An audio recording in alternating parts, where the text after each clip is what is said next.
Hello दोस्तों, स्वागत है आप सबका हमारे चैनल प्रेप अल्फा में। दोस्तों, इस वीडियो में आपको अप्रैल 2025 की मंथली करंट अफेयर्स के क्वेश्चंस मिलेंगे। जितने भी अप्रैल माह में करंट अफेयर्स के क्वेश्चन बन सकते थे, इस पीडीएफ में आपको पूरे शामिल किए गए हैं। वीडियो को बस लास्ट तक देख लीजिएगा, आपको कोई भी क्वेश्चन ऐसा नहीं लगेगा कि छूट गया हो। इसमें हमने अंतर्राष्ट्रीय करंट अफेयर्स, राष्ट्रीय, आर्थिक, अंतर्राष्ट्रीय, राष्ट्रीय समिति और यहाँ पर राष्ट्रीय अंतर्राष्ट्रीय रैंकिंग, महत्वपूर्ण त्यौहार, लोक नृत्य, सभी प्रकार के पुरस्कार, युद्धाभ्यास और आपके पुस्तकें, चर्चित व्यक्ति और सभी अन्य प्रकार के क्वेश्चन शामिल किए। सभी प्रश्न जो है वन लाइनर फॉर्मेट में है ताकि आपको याद रहें आसानी से। और इन वन लाइनर प्रश्नों के साथ साथ स्टैटिक जीके भी शामिल किया गया है, जिन प्रश्नों का जरूरी है।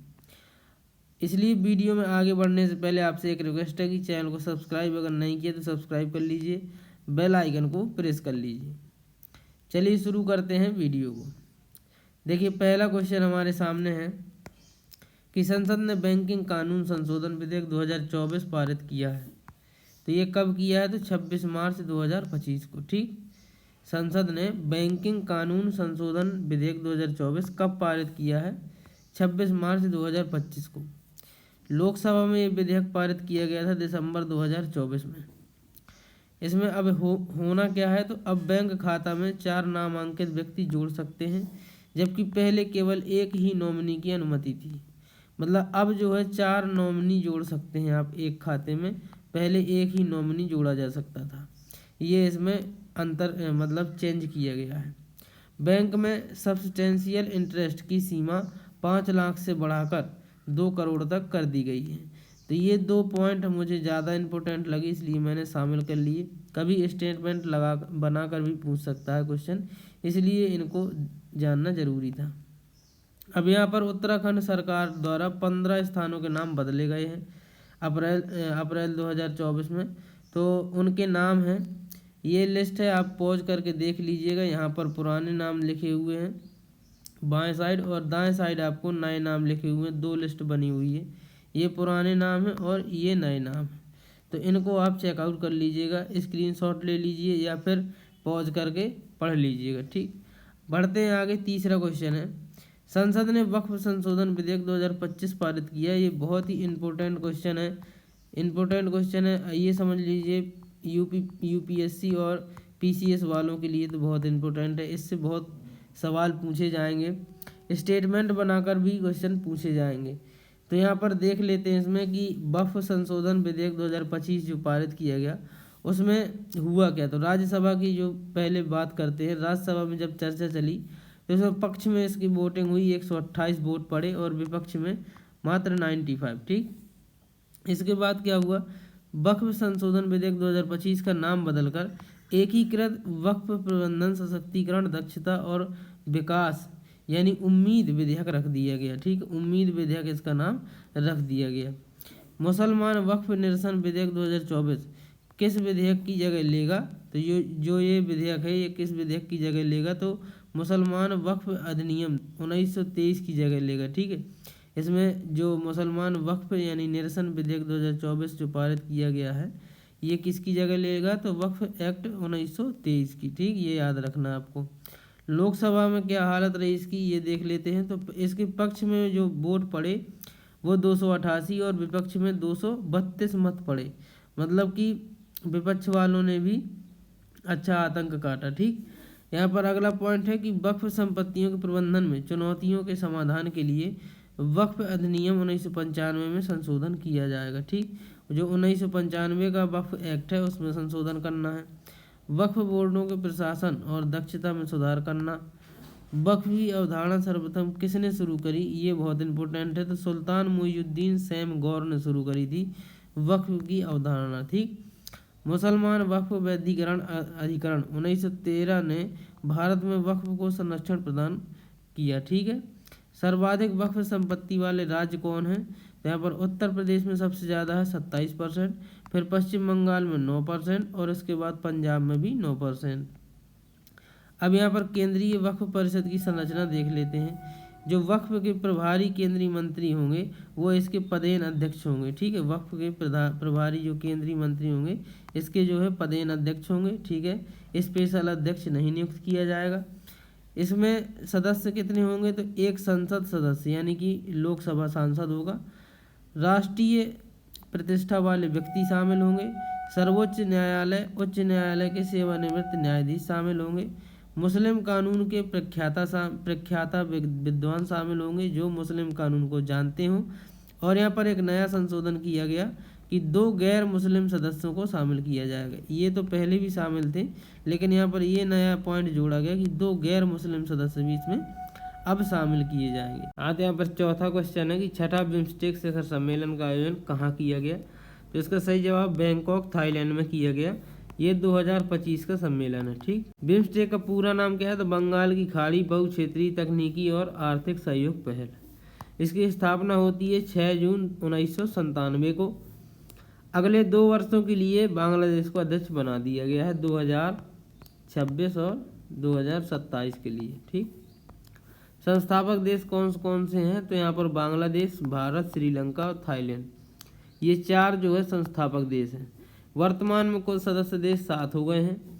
इन 4 के अलावा और कौन कौन है, तो यहाँ पर भूटान जोड़ा गया है, म्यांमार और यहाँ पर देखिए नेपाल। 3 नए देश और शामिल हो गए हैं संस्थापक के अलावा।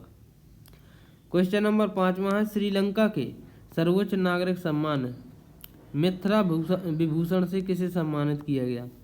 इसका सही जवाब है अपने प्रधानमंत्री नरेंद्र मोदी जी को मित्रा विभूषण से सम्मानित किया गया। क्वेश्चन नंबर 6वां है प्रधानमंत्री मोदी ने पंबन ब्रिज का उद्घाटन कहाँ किया। इसका सही जवाब है तमिलनाडु में। यह देश का पहला वर्टिकल लिफ्ट समुद्री पुल है। इसकी कुल लंबाई है 2.07 किलोमीटर। पुल के उत्तर में पाक जलडमरू और दक्षिण में मन्नार की खाड़ी स्थित है। अगर उत्तर दक्षिण देखा जाए, जैसे ये ब्रिज है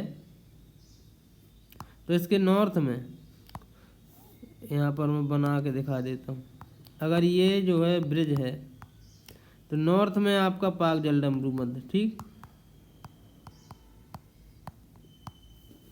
और यहाँ पर साउथ में आपकी मन्नार की खाड़ी। ठीक, ये याद रख लीजिएगा।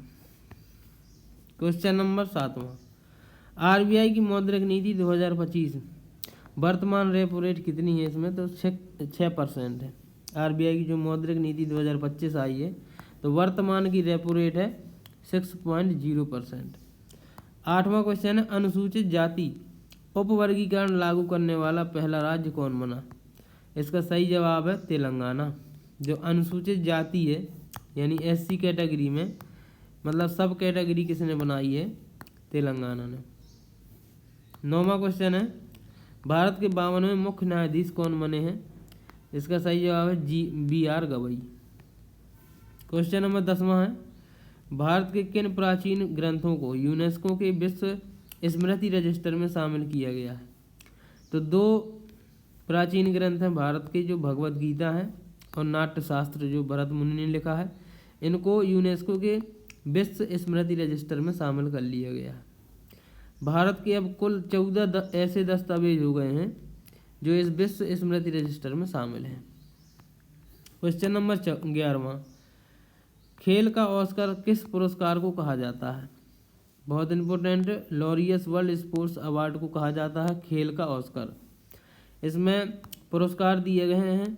Laureus world sportsman of the year 2025 का खिताब किसे मिला है, तो पोल वाल्टर मोंडो डुप्लांटिस को। World sports women of the year 2025 का खिताब मिला सिमोना बाइल्स को। और स्पोर्टिंग आइकन ऑफ द 2025 मिला है राफेल नडाल को। क्वेश्चन नंबर 12वां Times Higher Education Asia University ranking 2025 में भारत में जो है शीर्ष स्थान पर कौन रहा। तो इसका सही जवाब है IISc बेंगलोर। और एशिया में पहले स्थान पर रहा सिन्हुआ यूनिवर्सिटी जो कि चाइना की है। क्वेश्चन नंबर 13 भारत के 23वें विधि अध्यक्ष कौन बने। तो यहाँ पर न्यायमूर्ति दिनेश माहेश्वरी ये 23वें विधि अध्यक्ष हैं। 52वें CJI कौन बने, BR गवई। 23वें विधि अध्यक्ष कौन है? दिनेश माहेश्वरी। इनका कार्यकाल 2024 से 2027 तक रहेगा। सदस्य संख्या इसकी 7 है। और यूसीसी लागू करने वाला पहला राज्य उत्तराखंड बना। ठीक। क्वेश्चन नंबर 14वां, कैबिनेट ने वित्तीय वर्ष 2024-25 से 2028-29 के लिए जीवंत गांव कार्यक्रम यानी VVIP 11 को सेकंड को मंजूरी प्रदान की। इसमें केंद्र का योगदान कितना रहेगा? तो 100% रहेगा। ठीक। जीवंत गांव कार्यक्रम जो द्वितीय चरण चालू किया गया है उसमें केंद्र का योगदान 100%। इसका मतलब क्या है, क्यों चालू किया गया? तो अंतर्राष्ट्रीय सीमाओं से सटे ब्लॉकों के जो गांवों का समग्र विकास है इसके लिए ये जीवंत गांव कार्यक्रम चालू किया गया है। क्वेश्चन नंबर 15वां, पूरी तरह अक्षय ऊर्जा से संचालित दुनिया का पहला शहर कौन बना है? इसका सही जवाब है अमरावती, जो कि आंध्र प्रदेश में है। क्वेश्चन नंबर 16वां, 3097 मेगावाट क्षमता की एतालिन जल विद्युत परियोजना किस राज्य से संबंधित है? इसका सही जवाब है दिबांग घाटी, अरुणाचल प्रदेश में है ये एतालिन जल विद्युत परियोजना, जो कि 3097 मेगावाट क्षमता की है। क्वेश्चन नंबर 17, मुख्यमंत्री महिला उद्यमिता अभियान किसने चलाया है? तो ये असम ने। क्वेश्चन नंबर 18, महिला संवाद अभियान ये बिहार सरकार ने चालू किया है। क्वेश्चन नंबर 19वां, कानून व्यवस्था को आधुनिक बनाने हेतु जीपी दृष्टि कार्यक्रम किसने चालू किया? तो गुजरात पुलिस ने। जीपी दृष्टि, ठीक है, G for Gujarat, P for police. Gujarat police की दृष्टि ये कार्यक्रम चालू किया है गुजरात पुलिस ने। क्वेश्चन नंबर 20 है, पुलिस की नौकरियों में अग्निवीरों को 20% आरक्षण देने वाला पहला राज्य कौन बना? सही जवाब इसका हरियाणा। क्वेश्चन नंबर 21 है, 2 हड़प्पा स्थल मिताथल और तिघराना को किस राज्य सरकार ने पुरातात्विक स्थल और स्मारक घोषित किया? सही जवाब इसका हरियाणा। मिताथल और तिघराना दोनों हरियाणा में हैं, इनको पुरातात्विक स्थल घोषित कर दिया गया। क्वेश्चन नंबर 22, सिमलीपाल को किस राज्य ने राष्ट्रीय उद्यान घोषित किया? इसका सही जवाब उड़ीसा ने। ठीक है, सिमलीपाल ओलेड रेबले कछुआ के लिए प्रसिद्ध है, आपको याद रखना है। भारत में कुल 107 राष्ट्रीय उद्यान हो गए हैं। क्वेश्चन नंबर 23, पंजाब राज्य की पहली तेंदुआ सफारी कहाँ बनाई गई? इसका सही जवाब है झज्जर बचौली पार्क है जो वन जीव अभ्यारण्य उसमें बनाई गई है पंजाब राज्य की पहली तेंदुआ सफारी। क्वेश्चन नंबर 24, वर्ष 2024-25 के लिए किस राज्य ने भारत में सबसे अधिक वास्तविक आर्थिक विकास दर हासिल की? तो इसका सही जवाब है तमिलनाडु ने। क्वेश्चन नंबर 25 है, गरिया और बोरसो बोरोन उत्सव ये कहाँ मनाए गए? तो ये त्रिपुरा में। ठीक, गरिया और बोरसो बोरोन उत्सव। क्वेश्चन नंबर 26 है, जल संरक्षण अभियान 2025 के तहत भागीरथ मोबाइल ऐप किस राज्य ने लॉन्च किया? सही जवाब है इसका उत्तराखंड। अब देखिए भागीरथी नदी भी उत्तराखंड में है, तो भागीरथ मोबाइल ऐप भी उत्तराखंड ने लॉन्च किया। ठीक है। क्वेश्चन नंबर 27, सरहुल उत्सव कहाँ मनाया गया? सही जवाब है इसका झारखंड में। ये बसंत ऋतु में मनाया जाता है।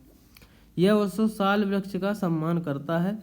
यह उत्सव सूर्य और पृथ्वी के मिलन का भी प्रतीक है, सरहुल उत्सव। क्वेश्चन नंबर 28, माधवपुर मेला का आयोजन कहाँ किया गया? पोरबंदर गुजरात में। क्वेश्चन नंबर 29 है, स्लोवाकिया के नेत्रा शहर में स्थित कंस्टेंटाइन द फिलासफर यूनिवर्सिटी द्वारा मानद डॉक्टरेट की उपाधि किसे प्राप्त हुई? इसका सही जवाब है द्रौपदी मुर्मू जो कि राष्ट्रपति हैं। क्वेश्चन नंबर 30, पीएम मोदी ने बिझिंजम अंतर्राष्ट्रीय बंदरगाह का उद्घाटन किया, कहाँ पर? तो ये केरल में है। क्वेश्चन नंबर 31 है, हाल ही में शिक्षा मंत्रालय ने film and television institute of India को डीम्ड टू बी यूनिवर्सिटी का दर्जा दिया है, यह कहाँ पर स्थित है? इसका सही जवाब है पुणे महाराष्ट्र में स्थित है। क्वेश्चन नंबर 32 है, राष्ट्रीय लॉजिस्टिक नीति और पीएम गति शक्ति द्वारा समर्थित स्माइल कार्यक्रम का मुख्य उद्देश्य क्या है? तो इसका सही जवाब मल्टी मॉडल और एकीकृत लॉजिस्टिक को मजबूत करना। क्वेश्चन नंबर 33, आयुष्मान भारत प्रधानमंत्री जन आरोग्य योजना ABPMJ को लागू करने वाला 35वां राज्य केंद्र शासित प्रदेश कौन बना है? इसका सही जवाब है दिल्ली। ये 5 अप्रैल 2025 को बनाया गया।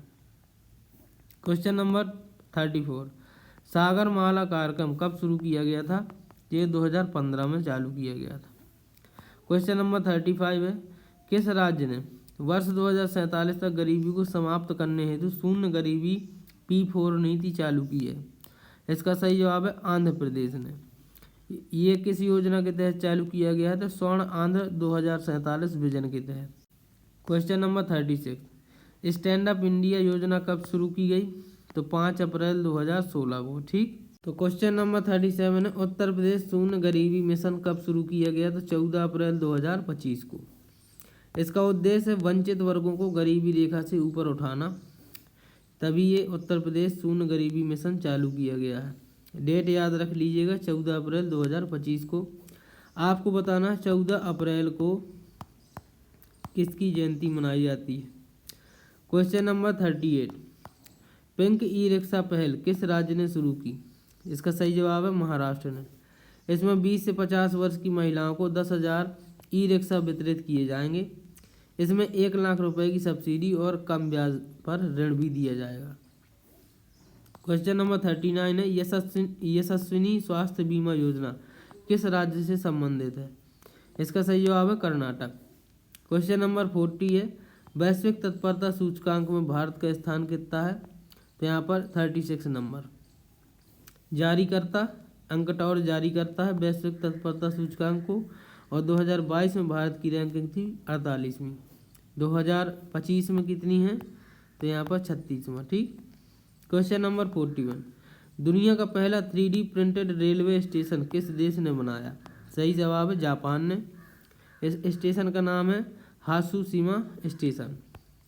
क्वेश्चन नंबर 42, अंतर्राष्ट्रीय सोलर अलायंस में कंट्री पार्टनरशिप फ्रेमवर्क पर हस्ताक्षर करने वाला पहला अफ्रीकी देश कौन बना? बहुत इंपॉर्टेंट है ये, मॉरिशस बना है। Question number 43, International Big Cat Alliance का मुख्यालय कहाँ बनाया जाएगा? तो इसका सही जवाब है भारत में। जो इंटरनेशनल बिग कैट अलायंस है, ये दुनिया की 7 बड़ी बिल्लियों के संरक्षण के लिए बनाया गया है। कौन कौन सी ये बिल्लियाँ? तो बाघ, शेर, तेंदुआ, हिम तेंदुआ, चीता, जगुआर और प्यूमा। इसमें 7 बड़ी बिल्लियाँ शामिल हैं।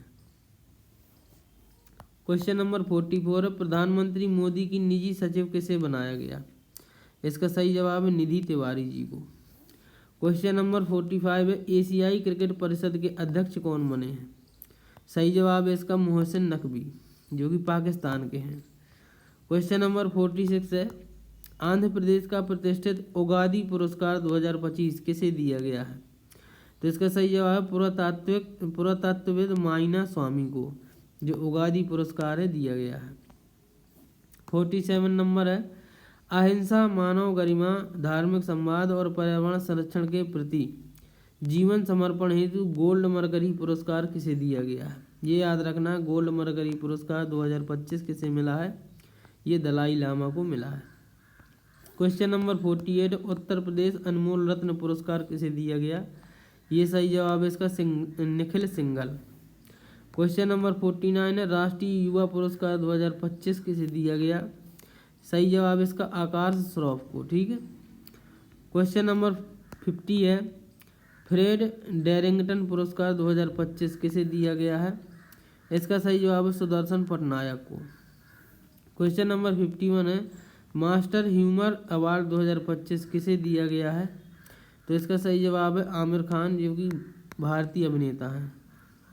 क्वेश्चन नंबर 52 है, आधार बायोमेट्रिक अपडेट और सत्यापन में सर्वश्रेष्ठ प्रदर्शन करने वाला राज्य कौन है? तो इसका सही जवाब है मेघालय। क्वेश्चन नंबर 52 है, ग्लोबल वैनगार्ड ऑनर 2025 किसे दिया गया है? तो इसका सही जवाब प्रियंका चोपड़ा को। क्वेश्चन नंबर 54 है, लता दीनानाथ मंगेशकर पुरस्कार 2025 किसे दिया गया है? तो इसका सही जवाब कुमार बिरला को। क्वेश्चन नंबर 55 है, राष्ट्रीय समुद्री वरुण पुरस्कार किसे दिया गया है? तो इसका सही जवाब है राजेश उन्नी को। क्वेश्चन नंबर 56 है, कृत्रिम बुद्धिमत्ता सूचकांक 2025 में भारत का स्थान कौन सा है? तो 10वां। ये इंपॉर्टेंट है, याद रख लीजिएगा। क्वेश्चन नंबर 57 है टाइगर ट्रायम्फ युद्धाभ्यास ये किसके बीच होता है? तो भारत अमेरिका। कहाँ आयोजित किया गया? विशाखापट्टनम में। यहाँ पर इंद्र 2025 युद्धाभ्यास किसके बीच होता है? तो भारत और रूस के बीच में। 59 क्वेश्चन है दस्तलिक युद्धाभ्यास ये इसका 6वां संस्करण हुआ 2025 में। ये भारत उज्बेकिस्तान के बीच में होता है और ये पुणे में आयोजित किया गया। क्वेश्चन नंबर 60वां है IAF के सुखोई 30 MKI विमान से लंबी दूरी की गाइडेड बम गौरव का सफल परीक्षण किसने किया? इसका सही जवाब है DRDO ने। क्वेश्चन नंबर 61 है भारत का पहला क्वांटम कंप्यूटिंग गांव कहाँ शुरू किया गया? तो इसका सही जवाब है अमरावती आंध्र प्रदेश में। क्वेश्चन नंबर 62 है LLAMA यानी कि लियामा 04 भाषा मॉडल किसने लॉन्च किया है? तो इसका सही जवाब है मेटा ने। क्वेश्चन नंबर 63 है आर्टेमिस समझौते पर हस्ताक्षर करने वाला 54वां देश कौन बना? तो इसका सही जवाब है बांग्लादेश। क्वेश्चन नंबर 64 है क्वांटम ग्रेविटी ग्रेडियोमीटर पाथ फाइंडर का विकास किसने किया है? इसका सही जवाब है नासा ने। जो क्वांटम ग्रेविटी ग्रेडियोमीटर पाथ फाइंडर का विकास किया है ये किया है नासा ने। क्वेश्चन नंबर 65 है T20 क्रिकेट में 13,000 रन का आंकड़ा पार करने वाले पहले भारतीय क्रिकेटर कौन बने हैं? इसका सही जवाब विराट कोहली। क्वेश्चन नंबर 66 है क्रिकेट को किस ओलंपिक खेलों में शामिल करने की आधिकारिक घोषणा की गई है? तो इम्पोर्टेंट है ये क्वेश्चन। ये लॉस एंजलिस अमेरिका में जो होने वाले हैं 2028 के ओलंपिक खेल इनमें क्रिकेट को आधिकारिक रूप से शामिल करने की घोषणा की गई है। क्वेश्चन नंबर 67 भारत के इतिहास में सबसे ज़्यादा मैच खेलने वाली महिला हॉकी खिलाड़ी कौन बनी है? इसका सही जवाब है वंदना कटारिया। क्वेश्चन नंबर 68 है विश्व मुक्केबाजी 2025 में स्वर्ण पदक जीतने वाले पहले भारतीय मुक्केबाज कौन बने हैं? तो इसका सही जवाब है हितेश गुलिया। विश्व मुक्केबाजी 2025 में स्वर्ण पदक जीतने वाले पहले भारतीय बने हैं हितेश गुलिया। अविनाश जमवाल ने रजत पदक जीता है इसमें और कांस्य पदक जीता है जदुमणि सिंह मंडेगवान और मनीष राठौर और सचिन और विशाल ने। 4 लोगों ने जीता है कांस्य पदक, 1 ने रजत पदक और 1 स्वर्ण पदक। क्वेश्चन नंबर 69 2025 सीनियर एशियाई कुश्ती चैंपियनशिप का आयोजन कहाँ किया गया? तो इसका सही जवाब है अम्मान में। अम्मान किसकी राजधानी है ये आपको कमेंट में बताना है। भारत का प्रदर्शन रहा इसमें 10 पदक जीते हैं कुल। स्वर्ण पदक जीता है मनीषा भानवाल ने 62 किलोग्राम में। रजत पदक जीता है दीपक पूनिया, उदित और रितिका हुड्डा ने 3 लोगों ने। और कांस्य पदक जीते हैं अमित पंघाल और दिनेश सहित 6 लोगों ने। यानी 6, 3, 9, 1, 10 टोटल 10 पदक जीते गए हैं सीनियर एशियाई कुश्ती चैंपियनशिप 2025 में। Question number 70 the great conciliator Lal Bahadur Shastri and the transformation of India पुस्तक के लेखक कौन है? इसका सही जवाब है संजीव चोपड़ा। क्वेश्चन नंबर 71 हाल ही में कुमुदनी लाखिया का निधन हुआ है, उनका संबंध किससे है? तो सही जवाब है इसका कथक नृत्य से। क्वेश्चन नंबर 72 है डॉक्टर के कस्तूरी रंगन का निधन हुआ, उनका संबंध था? तो यहाँ पर इसरो के पूर्व अध्यक्ष थे डॉक्टर के कस्तूरी रंगन। क्वेश्चन नंबर 73 है कुंभकोणम पान का पत्ता और थोबलाई फूलों की माला का GI टैग किसे मिला है? तो ये मिला है तमिलनाडु को। कुंभकोणम पान का पत्ता और थोबलाई फूलों की माला ये तमिलनाडु का GI टैग मिला है। क्वेश्चन नंबर 74 किस राज्य की सौदागरी ब्लॉक प्रिंट कला को GI टैग दिया गया है? तो इसका सही जवाब है अहमदाबाद गुजरात। सौदागरी ब्लॉक प्रिंट कला ये गुजरात की है। क्वेश्चन नंबर 75 किस राज्य के नोले गडर संदेश और बारुईपुर अमरूद को GI टैग मिला है? तो इसका सही जवाब है पश्चिम बंगाल। और लास्ट क्वेश्चन है 76 किस राज्य के रिंडिया सिल्क और खासी हैंडलूम को GI टैग दिया गया है? तो इसका सही जवाब है मेघालय। दोस्तों ये रहे आपके अप्रैल 2025 की जितने भी महत्वपूर्ण करंट अफेयर्स के क्वेश्चन थे वो हमने सभी कवर कर लिए हैं। अगर वीडियो अच्छा लगा हो ना तो प्लीज़ एक लाइक कर दीजिएगा। चैनल को अभी तक सब्सक्राइब नहीं किया है तो सब्सक्राइब कर दीजिए और बेल आइकन को ज़रूर प्रेस कर दीजिए। धन्यवाद।